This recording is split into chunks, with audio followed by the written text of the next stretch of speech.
오늘은 우리가 광야의 소리, 아름다운 소식이라는 주제로 함께 하나님의 말씀 나누겠는데요. 제가 교회를 처음 개척하기로 결심했던 그런 장소가 있습니다. 바로 이 골로새 교회가 세워졌던 골로새라고 하는 현장인데요.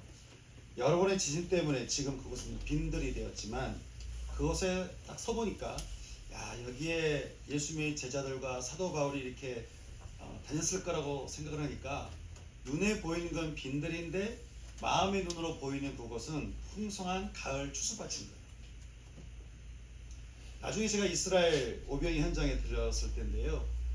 갈릴리 바다가 보이는 넓은 들판에서 남자 장정만 5,000명 이상, 전부 합하면 한 15,000명 이상이 떡 5개하고 물고기 2마리로 참 배불린 그 현장을 보게 되는데, 제가 그 현장에서 그런 마음이 드는 거예요.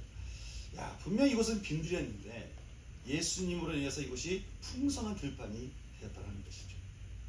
그리고 말씀을 보면서 빈들의 광야에서 예수님 한 분만으로 우리 인생의 생명이 풍성한 것을 제가 목격하고는 어느 날 묵상 중에 제가 하나님께 그렇게 기도했습니다. 주님, 저로 하여금 빈들 광야로 불러주셔서 감사합니다.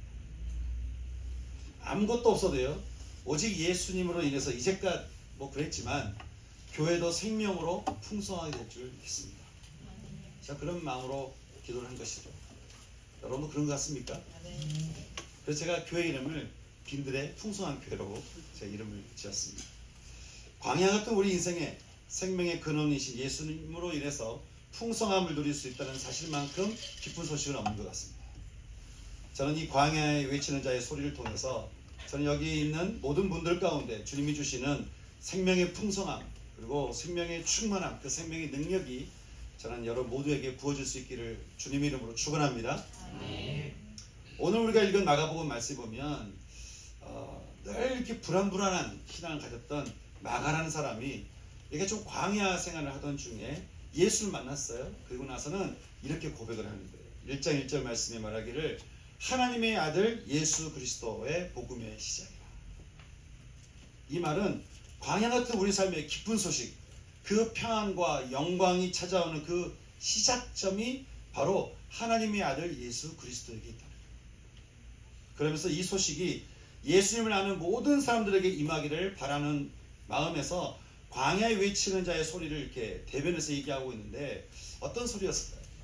마가복음 1장 3절을 말합니다. 광야에서 외치는 자의 소리가 있어 이르되 너희는 주의 길을 준비하라, 그의 오실 길을 곧게 하라 라고 합니다. 이것은 이사야서 함께 읽었던 이사야서 40장 말씀을 인용한 건데요. 40장 3절에서도 말하죠. 외치는 자의 소리여 너희는 광야에서 여호와의 길을 예비하라, 사막에서 우리 하나님의 대로를 평탄케 하라 라고 합니다. 여러분, 이사야 선지자도 그렇고요, 마가는 광야에서 외치는 자의 그 소리를 빌려서 무엇을 예비하라고 우리에게 말하고 있는 걸까요? 또 어떻게 우리는 하나님의 대로를 이렇게 평탄하게 하고 주님이 우리 삶 가운데 다가오시도록 우리가 그 길을 곱게 할 수 있을까요? 오늘 우리가 읽었던 마가복음 이사야서 40장 4절에서 우리에게 이렇게 이야기해주고 있습니다. 골짜기마다 도두어지며 산마다 언덕마다 낮아지며 고르지 아니한 곳이 평탄케 되며 험한 곳이 평지가 될 것이다. 이것은 광야 같은 세상에 주님이 우리 삶 가운데 다가오실 때 이루어지는 일임과 동시에 우리 역시 주님이 우리 가운데 온전히 임하시도록 우리가 예비해야 되는 것이라고 말씀했다고 합니다. 그래서 우리는 이 세 가지를 통해서 우리가 무엇을 예비해야 되는지, 무엇을 준비해야 되는지 우리가 보게 되는데, 다시 우리 좀 보자면 첫 번째로는 골짜기가 도도해질 것을 말씀하고 있다고 합니다. 이 말은요, 이 골짜기라고 하는 것은 폭이 좁고 움푹 들어간 그런 계곡의 골짜기를 말하는데, 이것은 평안이 없는 우리 마음의 내면을 얘기를 해주고 있습니다. 세상에 외롭지 않는 인생이 없고요, 고독을 경험하지 못한 사람이 없습니다. 여기 여러분 가운데 나는 전혀 외로움이 없다 라는 분이 있으십니까? 어떤 사람이 참 외롭다고 얘기하는데 그 말을 듣던 옆에 있는 친구가 그러더라는 거예요. 나도 그래. 그러더라는 거예요. 우리는 참 외롭고 우리 안에 참 고독한 마음이 있습니다. 인생은 태어날 때부터 그렇게 움푹 들어간 계곡의 골짜기에서 우리는 태어나서 자라고 있습니다. 많은 분들이 그래서요, 자신의 지혜와 지식과 경험과 심지어는 어떤 재물을 가지고 어떻게든 이 인생의 골짜기를 한번 메꿔보려고, 한번 펴보려고 얼마나 애를 쓰는지 모릅니다.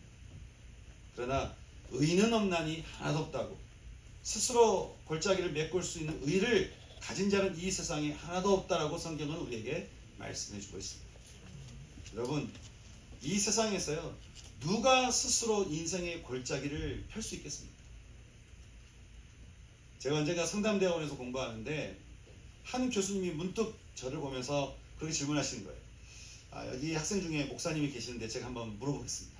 그러면서 말하기를, 기독교 상담이 뭡니까? 하고 저한테 물어보는 거예요. 이런 질문은 갑자기 한다고 제가 대답하는 대답이 아니잖아요. 근데 갑자기 질문하니까 좀 당혹스럽긴 했지만 주여 하고 잠시 기도하면서 제가 그렇게 대답을 했습니다. 기독교 상담과 일반 상담의 차이는, 일반 상담은 사람을 치료하지만 기독교 상담은 사람을 치유합니다. 수많은 상담의 기법들과 약물들과 또 기가 막힌 상담자들 통해서 뭔가 문제가 해소되고 내 인생의 골짜기가 이렇게 펴지는 것 같지만, 그래서 오은영 박사를 만나면 내가 모든 것이 다 내 문제가 해결될 것 같지만, 그렇게 우리가 참 뭔가를 펴질 것 같아서 여기를 찾고 저기를 찾아보지만 그게 그때뿐이다. 머리 아플 때 타이레놀 하나를 먹듯이 세상의 이런 상담이나 이런 것들은 우리를 치료해 주지만, 기독교 상담은 전능하신 하나님이 우리 삶에 개입하시기 때문에 그분에 의해서 내 인생의 골짜기가 펴지는, 우리는 치유를 받습니다. 제가 예수를 믿고 나서 가장 놀랍게 여겼던 것은요, 하박국 선지자가 했던 말씀이었습니다. 말하기를, 주 여호와는 나의 힘이시라. 나의 발을 사슴과 같게 하사 나로 나의 높은 곳에 다니게 하시리라. 이 말씀이 얼마나 감동되는지 모릅니다. 주 여호와는 나의 힘이시라. 나의 발을 사슴과 같게 하사 나로 나의 높은 곳에 다니게 하시리라. 제가 이 말씀이 너무 감동이 됐던 것은, 제가 어렸을 때부터요, 삶의 무게에 짓눌려서 잘 일어서지를 못했어요. 늘 인생이 무거워서 잔잔한 사람이 말한 대로 물고기가 새가 되는 어떤 그런 파격 같은 일들은 내 삶에 일어날 것 같지 않았어요. 내 삶이 여기서 그냥 끝날 것 같은 그런 마음이 제 안에 아주 굳건하게 있는 것이죠. 근데 이게 웬일입니까? 내가 한 일은 그냥 예수를 믿었을 뿐인데 그 주님이 나의 힘이 되셔서 나의 발을 사슴처럼 뛰게 하시고 나로 하여금 짓눌렸던 모든 문제 위로 다니게 하십니다. 그러면서 제 인생이 그 이전과 달리 얼마나 제 인생이 가벼운지, 얼마나 가뿐한지, 얼마나 감사한지, 이런 게 예수 믿는 거구나, 이게 예수 믿는 신앙인 거구나. 지금은 제가 그 어린 시절의 고통을요 거의 실감하지 못합니다. 왜냐하면 제 안에서 하나님께서 제 인생의 골짜기를 펴셨기 때문에. 하나님 늘 그러셨어요. 그리고 지금도 주님을 찾을 때마다 골짜기가 펴지는 은혜를 경험하는 것이죠. 근데요, 이게 전부가 아니라는 거예요. 이렇게 주 안에서 우리 인생의 골짜기를 돋우며 평탄케 하시고는 이제 그 길 가운데 우리를 찾아오셔서 마치 목자가 어린 양을 품에 안는 것처럼 마지막 날까지 우리를 그렇게 안아주실 거라고 하는 것이죠. 그러니 우리는 주님을 마음으로 영접하여 인생의 골짜기가 돋워지도록 준비하면 그 길로 전능자가 우리 삶 가운데 온전히 임하게 될 거라고 하는 것입니다. 여러분, 주님을 여러분 마음에 초대하시고 늘 기도하시기 바랍니다.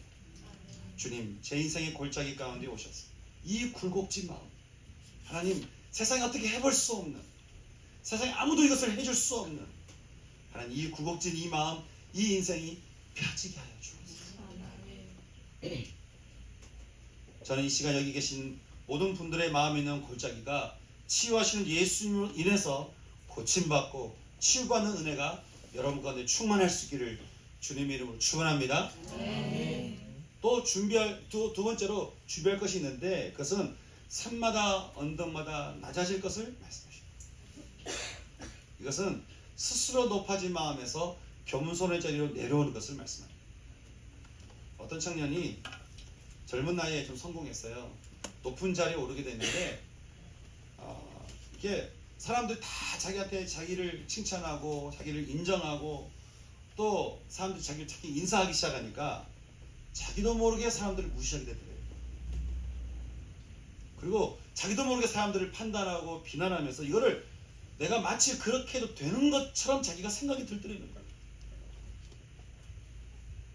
하나님께서는 이 스스로 마음이 높아져서 뜻이 고집스럽고 교만한 자들을 얼마나 싫어하시는지 다니엘서에서 그 놀라운 바벨론 제국을 만든 느부갓네살에게 이렇게 말씀하셨어요. 느부갓네살이 하루는 그랬거든요. 자, 아침에 올라와서 보니까 내가 만든 이 제국이 얼마나 높은가, 내가 얼마나 놀라운 일을 했는가, 내가 얼마나 대단한 일을 했는가. 야, 참 나는 정말 대단한 사람입니다. 그런 그에게 하나님 말씀하시기를 너는 사람 중에서 쫓겨날 것이니 그 마음이 들짐승의 마음 같을 것이라. 그러자 세상을 호령했던 느부갓네살 왕은 오랜 동안 바닥을 기면서 침을 흘리고 다니게 했습니다. 우리는 우리 스스로 높아진 마음으로 얼마나 산이 높고 언덕이 가파른지 모릅니다. 그래서요, 사람들이 나한테 쉽게 다가올 수 있어야 되는데 내 마음이 너무 높거든요. 그러니까 사람들이 나한테 쉽게 다가오지 못하도록 우리는 서서히 얼마나 우리 자신을 이렇게 높이 세워가고 있는지 모릅니다. 전능한 분은 하나님이신데 우리는 우리가 얼마나 전능자가 되려고 하는지 모릅니다. 신앙생활도 보면 좀 그런 것 같습니다. 우리 힘으로 뭔가를 해보겠다고 애쓰는 사람들이 굉장히 많은 것이죠. 전능하신 분은 하나님이신데 우리가 뭔가 열심히 하면 세상이 바뀔 것 같은 그런 생각을 하는 분들이 또 있는 거예요. 여러분, 우리는요, 위대한 선지자 다니엘이 페르시아를 바꾸지 않았고요, 예레미야가 바벨론을 바꾸지 않았다는 사실을 기억할 필요가 있습니다. 그들이 그 나라 황제들에게 높은 자리에 있지도 않았어요. 왜냐하면 이미 그들에게는 온 세상을 주관하시는 전능자가 그들 위에 계셨기 때문이었습니다. 그래서 그들이 할 일은 전능하신 하나님 말씀에 순종하면서 하나님의 나라가 임하도록 그 길을 준비하는 것, 그것이 그들의 할 일이었다. 제가 언젠가 어게인 1907이라고 1907년도에 사람들이 교회로 몰려들었던 그때 부흥을 다시 한번 경험하자 라는 운동에 함께 참여했던 적이 있었습니다. 근데 제가 그 현장에서 함께 있으면서 또 함께 준비하면서 깨달은 것이 있었어요. 1907년의 부흥은, 그리고 전 세계적으로 일어났던 수많은 부흥의 현장은요, 하나같이 자신의 죄를 솔직히 자백하며 정직하게 고백하며 사람들 앞에 용서를 구하면서 일어났던 그 현장에서 그 부흥이 일어났다. 우리가 생각의 부흥은 뭔가 막 뜨거운 현장에 사람들이 모인 현장에서 일어날 것 같은데 그러지 않았다는 거예요. 우리의 삶이 하나님의 말씀 앞에 직면하며 겸손했던 장소가 바로 부흥의 장소였다고 하는 것이죠. 1907년 우리 믿음의 선배들이 보여줬던 부흥은요, 철저한 겸손과 용서의 현장이었습니다. 그때 기록들을 보면 양반들이 천민들 앞에서요, 그들의 교만을 눈물로 회개합니다. 내가 훔친 거, 내가 가져간 거, 함부로 대했던 거, 자기의 수치심과 자기 속에 있는 그 아픔과 자기의 그 내밀기 어려운 그런 죄들을 사람들 앞에서, 모든 대중 앞에서 참여하면서 얼마나 통곡했는지, 그게 1907년의 부흥이었다는 사실을 제가 보면서 제가 그런 생각을 했어요. 야, 아직 우리에게는 이 부흥의 시간이 아직 오지 않았구나. 우리는 좀처럼 우리 내면을 들키고 싶어 하지 않습니다. 우리가 연약하다는 사실도 인정하고 싶어 하지 않습니다. 마치 우리가 괜찮은 것처럼 있고 싶어 하고 우리 내면에 솔직하지 않습니다. 그러니 여러분, 우리가 솔직하지 않은데 다른 사람을 대할 때 어떤 마음 되겠습니까? 산처럼 언덕처럼 높아진 마음을 가지고 있는 거예요. 근데 산처럼 언덕처럼 높아진 마음을 가지는 게 하나님한테도 그래요. 하나님께로 내가 높아진 마음을 갖는 것이죠.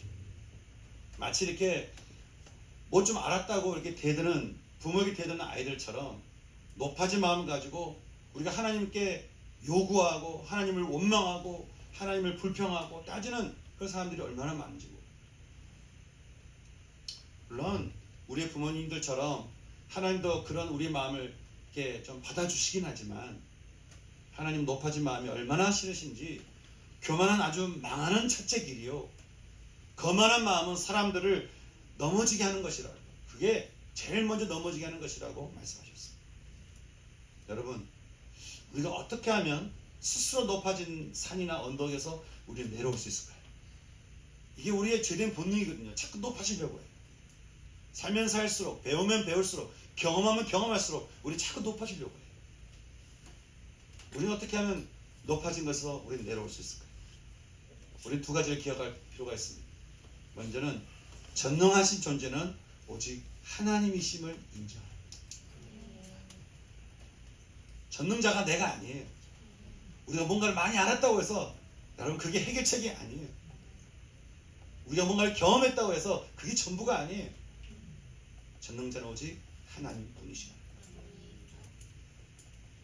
욥이라는 사람이 스스로 의로웠다고 아무리 변명을 해도 천지를 창조하신 하나님 앞에 먼지 같은 인간이 뭘 들이댈 수 있겠습니까? 하나님을 인정할 뿐입니다. 또 한 가지 기억할 것이 있습니다. 그것은 사람들에게 사도 바울이 말한 것처럼 사람들을 다툼이나 허영으로 대하지 않고 오직 겸손한 마음으로 각각 자기보다 남을 낮게 여깁니다. 여러분, 하나님을 향해서는 영원전부터 영원토록 전능하신 분이 오직 하나님이시라는 것을 고백하고요. 다른 사람들에 대해서는 그들이 누구든 나보다 낮게 여기는 삶을 우리가 습관처럼 이렇게 계속 살게 되면 계속 전능자는 하나님이심을 인정하고 사람들을 바라볼 때마다 그들을 나보다 낮게 여기는 것을 자꾸 내가 습관화하게 된다면 여러분 우리 인생이 어떨 것 같습니까? 우리의 산이 우리의 언덕이 낮아지지 않겠습니까? 저도 그렇지만 여기 계신 모든 분들의 인생이 살면 살수록 높아지는 게 아닙니다. 예수님을 만나면 만날수록 신앙의 경륜이 깊어지면 깊어질수록 자꾸 이렇게 평지가 되어갈 수 있는 그런 은총이 우리 모두에게 임할 수 있기를 소망합니다. 마지막 한 가지가 있습니다. 고르지 아니한 곳이 평탄하게 되며 험한 곳이 평지가 될 것이라고 될 것에 대해서 말씀하셨습니다. 고르지 않고 험한 곳이 되었다는 것은 죄로 인한 우리의 마음밭이 태어날 때부터 그랬다는 거예요. 이게 사실 우리 마음이에요. 고르지 않고 늘 험합니다.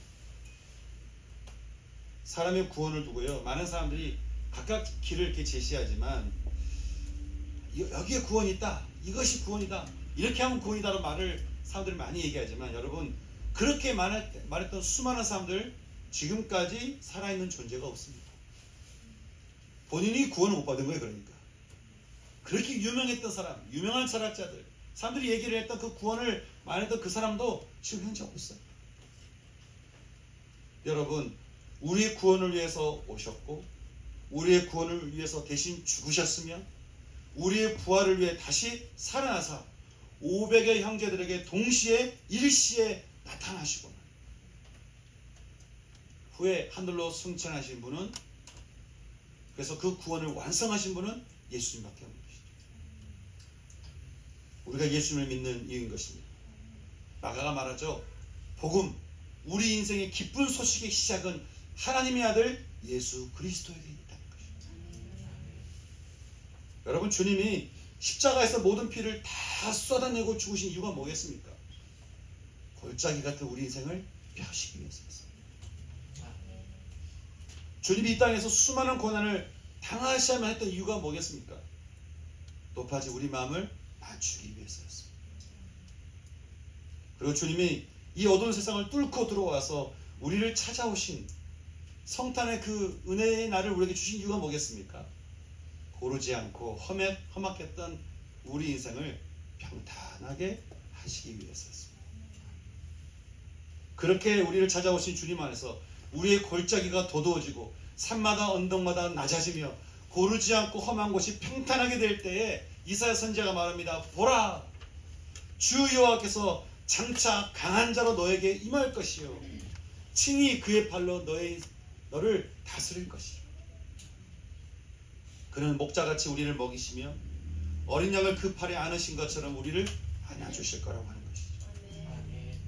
그런 여러분, 우리의 골짜기가 더더워지도록 산마다 언덕마다 낮아지도록 고르지 않고 험한 곳이 평탄하게 되도록 우리가 준비 안 할 이유가 있겠습니까?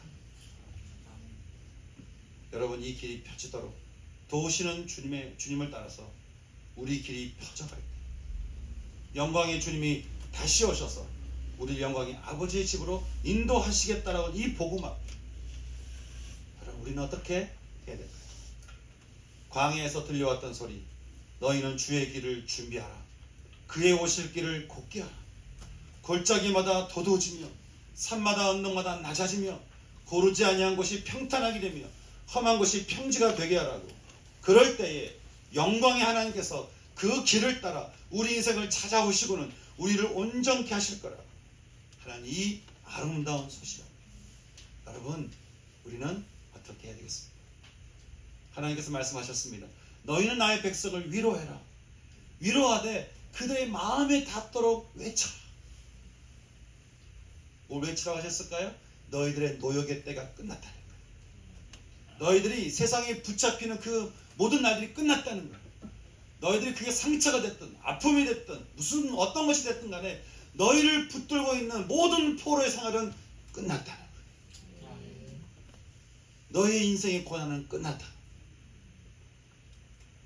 그리고 너의 모든 죄악은 용서를 받았다. 너희들의 모든 죄는 대신 아들 예수 그리스도가 여호와의 손에서 벌을 배나 받았으니 너희의 죄는 용서받았다는 것이다. 그러니 어떻게 하라고 하는 거예요? 회복을 선포하신 하나님께로 돌아오라고 하는 것이죠.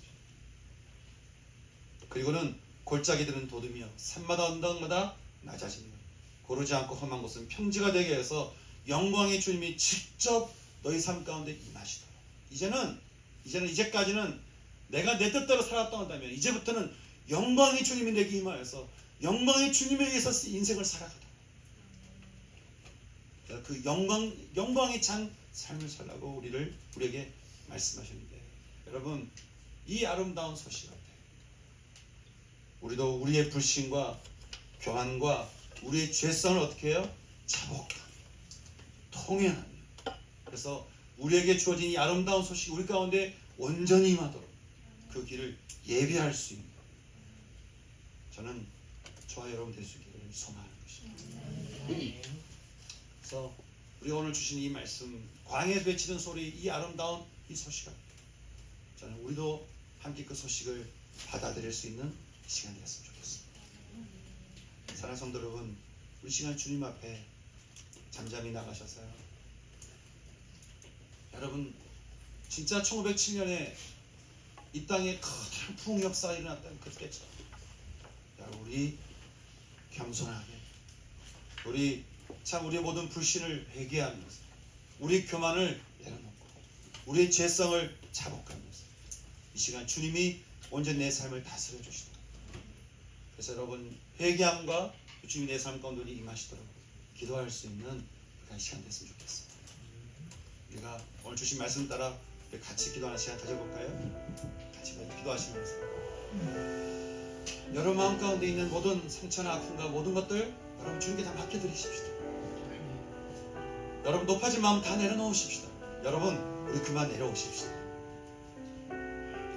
그게 여러분을 살리는 게 아니라 그게 여러분을 죽이는 거예요. 그리고 온전히 주님 앞에 우리 아침을 내려놓고 우리 죄성을 고백하며 우리가 이 시간 인정하십시다. 주님, 저는 죄인입니다.